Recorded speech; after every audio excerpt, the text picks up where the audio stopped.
ইব্রাহিম আলাইহিস সালামকে আল্লাহ রব্বুল আলামিন যত পরিমাণ পরীক্ষা করেছে, এমন পরীক্ষা আমাদের নবী বাদে অন্য কোন নবীকে করে নাই।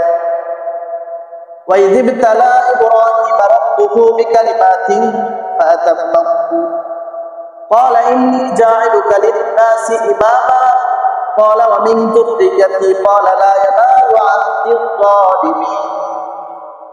সূরা বাকারা 124 নম্বর আয়াতে আল্লাহ রব্বুল আলামিন বলছেন, হাবিব আপনি সেই কথাটা স্মরণ করুন যে আপনার পিতা ইব্রাহিম আলাইহিস সালামকে কত পরীক্ষা করা হয়েছে, কঠিন থেকে কঠিন পরীক্ষা। যত পরীক্ষা ইব্রাহিমের করেছি, একটা পরীক্ষায় সে ফেল করে নাই। সুবহানাল্লাহ বলেন। শুধু 33 নাম্বার পাইনি, বরং গোল্ডেন প্লাস পেয়েছি। সুবহানাল্লাহ। এত কঠিন পরীক্ষা করার পরে ইব্রাহিম আলাইহিস সালাম প্রত্যেকটা পরীক্ষায় ফার্স্ট ডিভিশনে পাস করেছে। কথা বলেন ঠিক না বেঠিক? তার সবচাইতে প্রথম পরীক্ষা ছিল আগুনে যাওয়া, আগুনের মধ্যে তাকে ফেলে দেওয়া। এটা কিন্তু একটা পরীক্ষা ছিল। মূর্তি ভাঙার অপরাধে ইব্রাহিম আলাইহিস সালামকে অগ্নিকুণ্ডের মধ্যে ফেলেছিল নমরুদ। আপনারা জানেন না? ইব্রাহিম আলাইহিস সালামকে বলে, যেহেতু তুমি মূর্তি ভেঙেছো, এখন তোমার এই মূর্তি ভাঙাটা আমরা মাফ করে দেব যদি তুমি যে গায়েবী খোদার উপরে ঈমান এনেছো, এই ঈমান তুমি ছেড়ে দাও। কথা বলেন, ইব্রাহিম আলাইহিস সালাম কি ঈমান ছাড়ছিল? বলছিল আমাকে আগুনে জ্বালিয়ে ভস্ম করে দাও, কিন্তু আমি যে গায়েবী খোদার উপরে ঈমান এনেছি, অদৃশ্য খোদার উপরে ঈমান এনেছি, আমি এই ঈমান কখনো ছাড়বো না। কথা বলেন ঠিক না বেঠিক?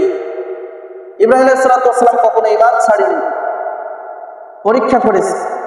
আল্লাহ তাআলা কত কঠিন পরীক্ষা দিয়েছে। মূর্তি ভাঙার অপরাধে তাকে আগুনের মধ্যে ফেলে দিয়েছে। ইব্রাহিম আলাইহিস সালাম এমন কওমের মধ্যে, এমন পরিবারের মধ্যে জন্মগ্রহণ করেছে, তার বাপ মা ছিল অগ্নিপূজক। আমরা তো জন্মের শুরুতেই দেখি আমার বাপ নামাজ পড়ে, আমার মা নামাজ পড়ে, আমরা ইসলামের মধ্যেই থাকাকে দেখেছি। কথা বলেন ঠিক না বেঠিক? আমরা যখনই বুঝতে শিখেছি তখনই দেখি মসজিদ থেকে আজান হয়। যখনই বোঝা শুরু করেছি দেখি আমার ছোট্ট মাথায় আমার বাবা টুপি দিয়ে আমার হাত ধরে মসজিদে নিয়ে যায়। কিন্তু ইব্রাহিম আলাইহিস সালাম এমন সময় এসেছে যে তার খোদার নাম তার গানে দেওয়ার মতো কোনো মানুষ ছিল না। কথা বলেন ঠিক না বেঠিক? তারপরেও তিনি তার রবকে চিনেছে, তারপরেও তিনি তার মাওলাকে চিনেছে, তার আল্লাহকে চিনেছে। এমন ভাবে চিনেছে, নিজের মনকে সে বারবার নসিহত করেছে যে না, এ আমার খোদা হতে পারে না। সকলে ওম নমো ভগবতী এমন করে মূর্তির সামনে দাঁড়িয়ে চায়। ইব্রাহিম নবী ভাবলেন, এইটা তো কখনো আমাদের খোদা হতে পারে না, যে কখনো কথা বলতে পারে না, যে খাইতে পারে না। ইব্রাহিম আলাইহিস সালামের সময় বড় একটা পূজার অনুষ্ঠান হলো। ইব্রাহিমের মা বাবা সকলে বলে, যাও সুন্দর পোশাক পরে আসো, তোমাকে পূজায় নিয়ে যাব। ইব্রাহিম আলাইহিস সালাম বুদ্ধি করে মিথ্যা কথা বললেন, কিন্তু এটা মিথ্যা না। তিনি বললেন, ইন্নী সাকিম, আমি অসুস্থ। তিনি অসুস্থ কেন বললেন? কারণ অসুস্থ কিন্তু দুই প্রকার, একটা হলো শারীরিক অসুস্থ আর একটা মানসিক অসুস্থ। কথা বলেন ঠিক না বেঠিক? তিনি আসলে কিন্তু মানসিকভাবে অসুস্থ ছিলেন, কারণ তিনি রবকে চিনতে এখনো পারে নাই। তার উম্মতদেরকে তিনি কি বুঝাইবেন? তিনি তো এখনো রবকে চিনে নাই। এ কারণে তিনি আসলে অসুস্থ ছিলেন, শারীরিকভাবে না, মানসিকভাবে অসুস্থ ছিলেন। এই কারণে তিনি বললেন, ইন্নী সাকিম, আমি অসুস্থ, আমি যেতে পারবো না। তার বাপ মা বললে, ঠিক আছে, তাহলে তোমার যেতে হবে না, তুমি এই মূর্তিগুলো পাহারা দাও। তিনি বলে ফেললেন, মূর্তিকে পাহারা দিতে হবে, খোদাকে পাহারা দিতে হবে, আমার পাহারা কে দেবে? যেই কথাগুলো ইব্রাহিম আলাইহিস সালাম তাদের সাথে, কওমের সাথে বলেছে, আল্লাহর সাথে বলেছে, ইসমাইলের সাথে বলেছে, সব কথাগুলো সূরা সফফাতের মধ্যে, সারা কোরআনের মধ্যে আল্লাহ তাআলা তার একটা কথাকে বাদ দিয়ে বলে নাই, প্রত্যেকটা কথা কোরআনের মধ্যে তুলে ধরেছে। সুবহানাল্লাহ বলে। এমন কোন নবী নাই যে তার কথোপকথন প্রত্যেকটা এ টু জেড কোরআনের মধ্যে বলেছে, কিন্তু ইব্রাহিম আলাইহিস সালাম এ টু জেড কথা কোরআনের মধ্যে আল্লাহ পাই টু পাই বলে দিয়েছে। সুবহানাল্লাহ বলে। জাতির পিতা হওয়া তো এত সহজ না, পরীক্ষা দিতে হয়, কষ্ট করতে হয়। জাতির পিতা নাম দিয়ে দিলেন, একটা কাজ করলেন, তার সিফাতকে আপনি অন্য কাউকে দিলেন। আর আপনারাও তো বলেন জাতির পিতা, জাতির জনক, বলবেন এখন থেকে বেশি বেশি বলবেন। তো যাই হোক, আল্লাহ রাব্বুল আলামিন সব কথাগুলো কোরআনের মধ্যে বলেছে।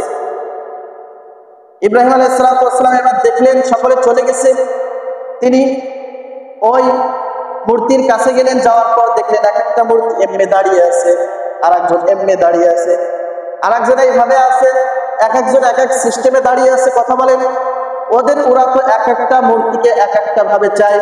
কেউ খাবারের জন্য তার কাছে প্রার্থনা করে, কেউ কাপড়ের জন্য, কেউ ভালো থাকার জন্য, কেউ সুস্থ থাকার জন্য। এক একজন এক এক ভাবে দাঁড়িয়ে আছে, কারো 50টা হাত এইভাবে। আমি কিন্তু ওদেরকে কটাক্ষ নিয়ে বলছি না, একটু বিবেক খাটান, তাহলে বুঝবেন আসলে কোনটা সঠিক।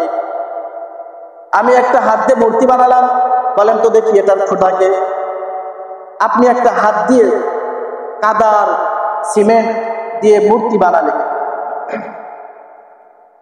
ফেলানো আছে, মূর্তিটা উঠালেন, বসালেন, দাঁড় করালেন, আবার আপনি তার কাছে চাচ্ছেন, এটা কি কত বোকামি বলেন? যেহেতু আপনি এটা বানিয়েছেন, এটার মালিক কে?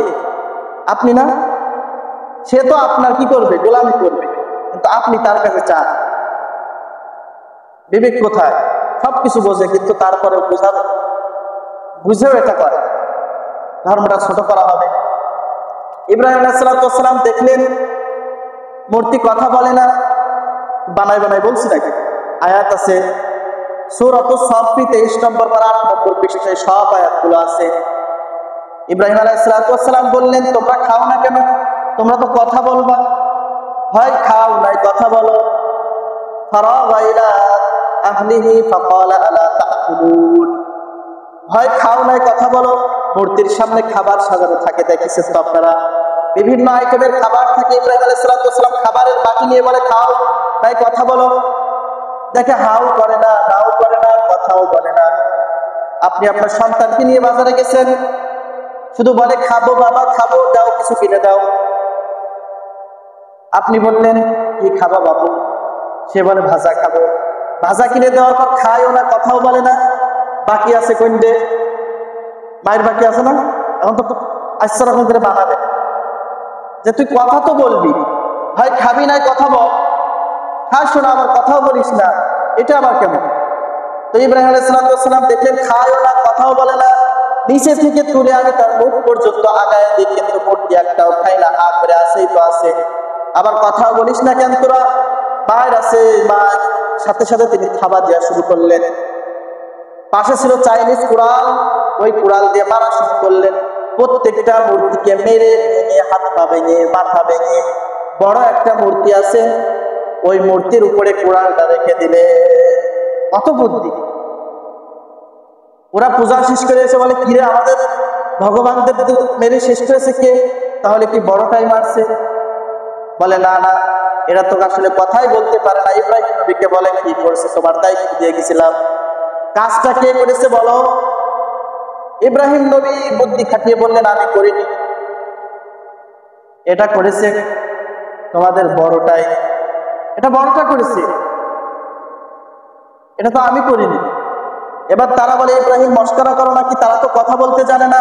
ইব্রাহিম নবী বলেন কথা যেহেতু বলতে জানে না, যেই প্রভু কথা বলতে জানে না, কে মেরেছে বলতে পারে না, তার পূজা কেন করো?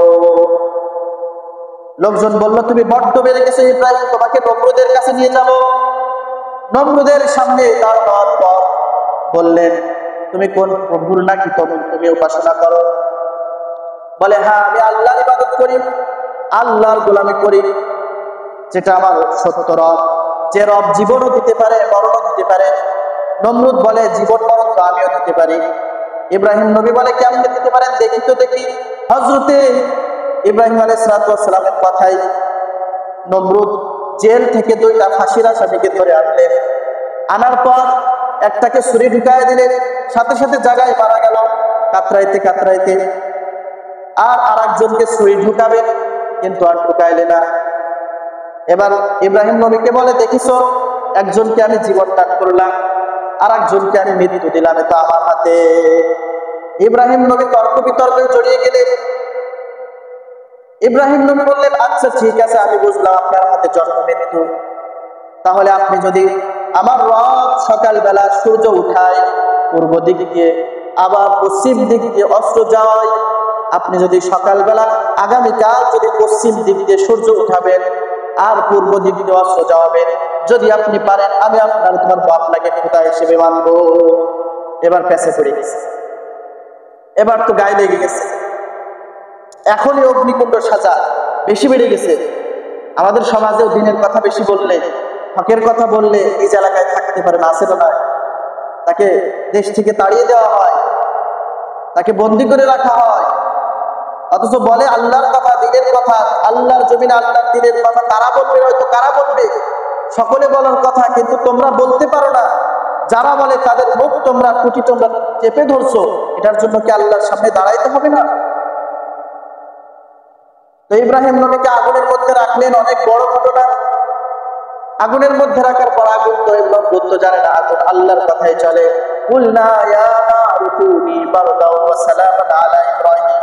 আগুনকে বলল, আগুন খবরদার আমার ইব্রাহিমের জন্য শান্তিদায়ক হয়ে যাও।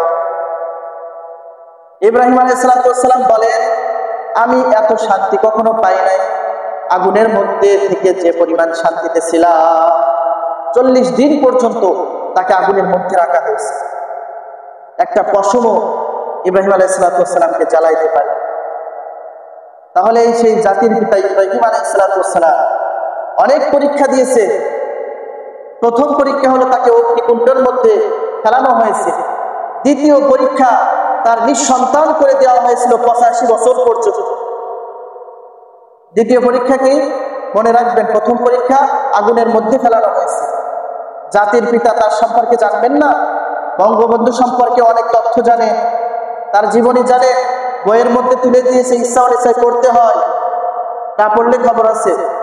আপনার আসল জাতির পিতার খবর আপনি জানবেন না, ঘটনা জানবেন না, কি পরীক্ষা আল্লাহ তাআলা করলো এ বিষয়ে আপনি জানবেন না।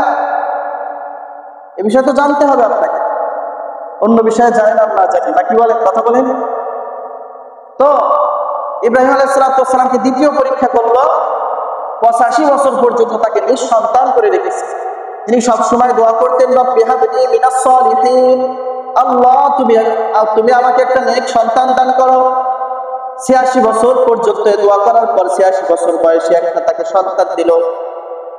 তার নাম রাখতে বলল ইসমাঈল আলাইহিস সালাম। ইব্রাহিম নবীর যখন 100 বছর বয়স হয়ে গেল, 100 বয়স পড়ে গেল, তখন আর একটা সন্তান জন্মগ্রহণ করলো, তার নাম হলো ইসহাক আলাইহিস সালাম। যত নবী এসেছে হযরত ঈসা আলাইহিস সালাম পর্যন্ত সব নবী কিন্তু ওই ইসহাকের বংশে এসেছে। আর একটা মাত্র নবী এসেছে যেটা হলো ইসমাঈলের বংশে। এই একটা নবী শ্রেষ্ঠ নবী হয়ে গেছে, সুবহানাল্লাহ। এজন্য বলা হয় বানি ইসমাঈল বলা হয় আমাদের এই সিলসিলাকে, আর ইসহাকের সিলসিলাকে ওদেরকে বলা হয় বানি ইসরাঈল, যেটা অসভ্য জাতি। আল্লাহর প্রদত্ত 3টা জাতি আল্লাহ সৃষ্টি করে দিয়েছেন। একটা হলো ইহুদি, খ্রিস্টান এবং মুসলিম। কিন্তু ইহুদি খ্রিস্টান তারা আল্লাহর বিধানের উপরে ঠিকঠাক ভাবে চলতে পারে না, একমাত্র চলতে পারে মুসলমান ঠিকঠাক ভাবে চলতে পারে। এজন্য মুসলিম ব্যতীত আল্লাহ কাউকে গ্রহণ করবেন না, কাউকে মাফ করবেন না। তো 86 বছর বয়সে ইসমাঈল আলাইহিস সালামকে দিলে, আবার অল্প বয়স দুধের সন্তানকে, ইসমাঈল আলাইহিস সালাম ছোট, 86 বছর বয়সে একটা সন্তান পাওয়ার পর তার প্রতি কত মায়া হয় বলেন তো দেখি। আমরা তো বিয়ের পরে যদি 5-6 বছর বাচ্চা না হয়, অনেকে খারাপ মন্তব্য করে নেয় আর বলে যে ওদের মনে সমস্যা হচ্ছে বিয়েতে, এখন আর সমস্যা। তখন তারা লজ্জায় কি করবে, মানুষের সামনে মুখও দেখাইতে পারে না, শেষ পর্যন্ত শিরক করতে বাধ্য হয়। তারা পীরের দরবারে যায়, বাজারে যায়, কাবা ছেড়ে বাবার কাছে যায়, বিভিন্ন জায়গায় যে বট গাছের সাথে শিরিক করে, ইট ঝুলায় আসে আর বলে যতদিন পর্যন্ত আমার বাচ্চা না হবে ততদিন পর্যন্ত তুই গাছ, তোর এই যে ইট বেঁধে গেলাম, এই ইটাকে আর খুলবো না। নাউজুবিল্লাহ বলেন তো দেখি, আল্লাহ তাআলা বাচ্চা দেওয়ার মালিক কিনা? আমি কি মন গড়া বলছি? 25 নম্বর পারা সূরাতুশ শূরার মধ্যে আল্লাহ বলছেন, লিল্লাহি মুলকুস সামাওয়াতি ওয়াল আরদ ইয়াখলুকু মা ইয়াশা ইয়াহাবু লিমান ইয়াশাউ ইনাসা ওয়া ইয়াহাবু লিমান ইয়াশাউ যুকুর। যাকে খুশি আল্লাহ ছেলে দেয়, যাকে খুশি মেয়ে দেয়। আবার যাকে খুশি ছেলেও দেয় না, মেয়েও দেয় না, নিঃসন্তান করে রাখে ক্ষমতা কার?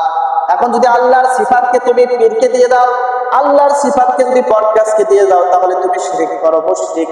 আর মুশরিকের জন্য জান্নাত নাই, জাহান্নাম থেকে তার কোথাও যাবে না, সে জাহান্নামেই যাবে। এজন্য সম্মানিত ভাই, ইব্রাহিম আলাইহিস সালামকে ওইটার পরীক্ষা করলেন, সন্তান দিয়ে, পরে সন্তান দিলেন। ওই সন্তানকে আবার আল্লাহ বললেন, যাও যাও, এবার তুমি মক্কায় দূতাবাসে রেখে আসো। আপনাকে যদি বলি সন্তান হয়েছে, স্ত্রী আর পুত্রকে নিয়ে যে ঢাকায় রেখে আসে, কোনো খোঁজ খবর রাখবেন না, ঢাকা এক জায়গায় রেখে আসবেন, রাখবেন? আল্লাহর কথাই মানবো না, ইসলাম এত কঠিন। কিন্তু আল্লাহর নবী ইব্রাহিমের কোনো প্রশ্নই নাই। সাথে সাথে সকালবেলায় ইব্রাহিম তার বিবি হাজেরাকে এবং ইসমাইলকে নিয়ে দূতাবাসে রেখে আসলো, যেখানে কোনো কিছুই নাই, যেখানে পানির ব্যবস্থা নাই, খাবারের ব্যবস্থা নাই, ঘর বাড়ি কিছুই নাই, সেখানে রেখে আসলো। যখন সন্তান হাঁটি হাঁটি পা পা করে ফালাম্মা বালাগা মাহু সায়া ক্বালা ইয়া বুনাইয়া ইন্নী আরা ফিল মানাম আন্নী আযবাহুকা ফানজুর মাযা তারা।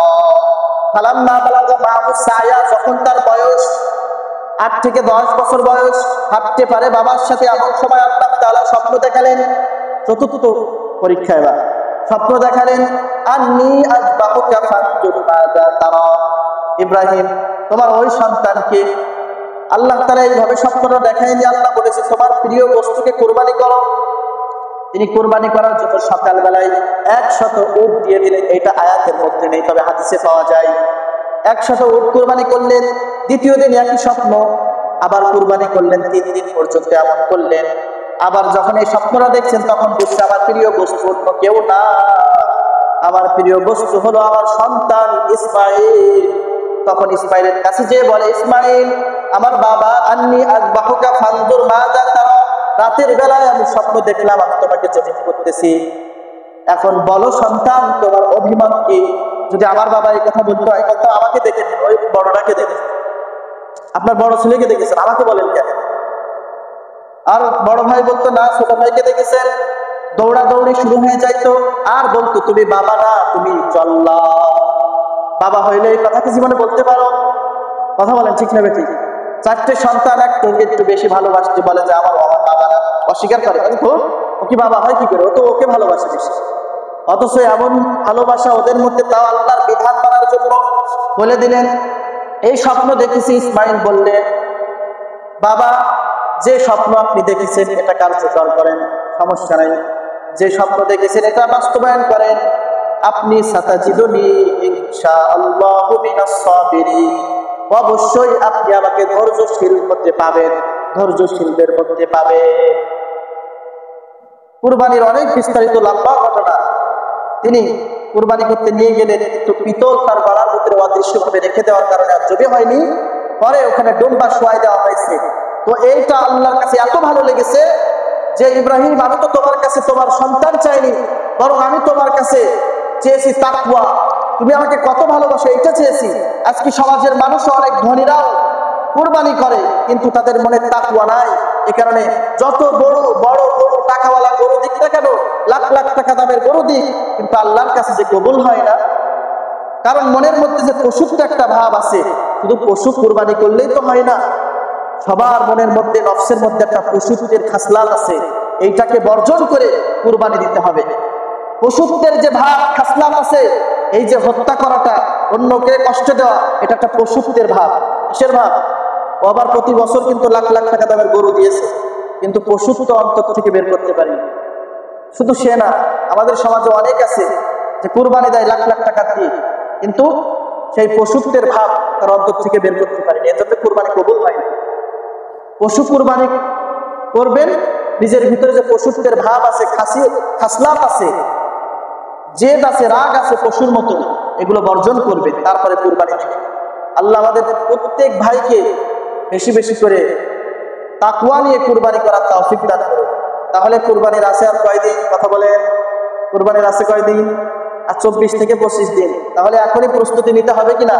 যারা কুরবানি দেওয়ার সামর্থ্য রাখে, আর একটা মাসালা না বলে দিলে নয়, সময় তো আর বেশি নাই, সামনের সপ্তাহ আসলে আর থাকবে মাত্র 14 দিন। কি করবেন 14 দিন? তা এখনই বলে দিতে, সময় বেশি যাচ্ছে বুঝতে পেরেছি, তারপরেও বলে দিতে। জাকাতের মাসালা আর কুরবানির মাসালা সম্পূর্ণরূপে এক। তবে জাকাতের জন্য মালের বয়স হতে হবে 1 বছর। আর কুরবানির জন্য বছর টছর না, জিলহজের 10, খেয়াল করবেন, জিলহজের 10, 11, 12 এই 3 দিনের মধ্যে যদি আপনি 58,000 টাকার মালিক হয়ে যান অন্য খরচপাতি ঋণ মিন বাদে, তাহলে আপনার উপরে কুরবানি দেওয়া উচিত। যদি আপনি কুরবানি না দেন তাহলে গুনাহগার হবেন। এখন অনেকের, আমি শুনেছি এই এলাকার সকলের কুরবানি দেওয়ার সামর্থ্য রাখে, কিন্তু কুরবানি দেয় না, আশায় থাকে যে না এমনিই তো গোশ হয়ে যাবে, এমনিই তো কিনতে হবে, এগুলো করে লাভ নেই, ওয়াজিব তরফ করলে গুনাহ হবে। আপনার টাকা আপনারই থাকে। আল্লাহ তাআলা বলেছে রক্ত গোশত মাংস কোনো কিছু আমি আল্লাহর কাছে পৌঁছাই না, তাকওয়াটা পৌঁছাই, তাকওয়াটা। এজন্য চাবেন তো, কুরবানি দিবেন তো, কুরবানি দিতে হবে। এখন থেকে প্রস্তুতি গ্রহণ করেন, পশু কিনবেন, সুন্দর পশু কিনবেন, দেখবেন একেবারে সুন্দর পশু যার কোনো ক্ষত নাই। আপনারা তো এই মাসালাগুলো প্রতি বছরই এই টাইমে শোনেন, বলার অত লম্বা করে বলার কোনো দরকার নাই। কুরবানি দিতে হবে। আল্লাহ রাসূল সাল্লাল্লাহু আলাইহি ওয়াসাল্লাম 10 সিনিনা ইউদাহি, মদিনাতে 10 বছর তিনি অবস্থান করেছেন, 10 বছরে কুরবানি করেছেন। আমাদেরও কুরবানি করা দরকার। ফাসাল্লি লিরাব্বিকা ওয়ানহার, আল্লাহ আমর করে আদেশ করেছেন যে আপনি হাবিব, আপনি কি করুন, কুরবানি করুন। কুরবানি করার আদেশ করেছে, আমরাও কুরবানি করব তো ইনশাআল্লাহ। সামর্থ্যবান হইলে কুরবানি করবেন, শেয়ারে কুরবানি করবেন, জায়েজ আছে, কিন্তু কুরবানি করতে হবে যদি সামর্থ্যবান হয়। যদি সামর্থ্যবান না হয় তাহলে সেই ক্ষেত্রে আপনার কুরবানি দেওয়ার দরকার নাই। আল্লাহ আমাদের এই কথার উপরে আমাদের প্রত্যেক ভাইকে যথাযথ আমল করা তৌফিক দান করুন। চিৎকার মেরে পড়ুন আল্লাহুম্মা আমিন।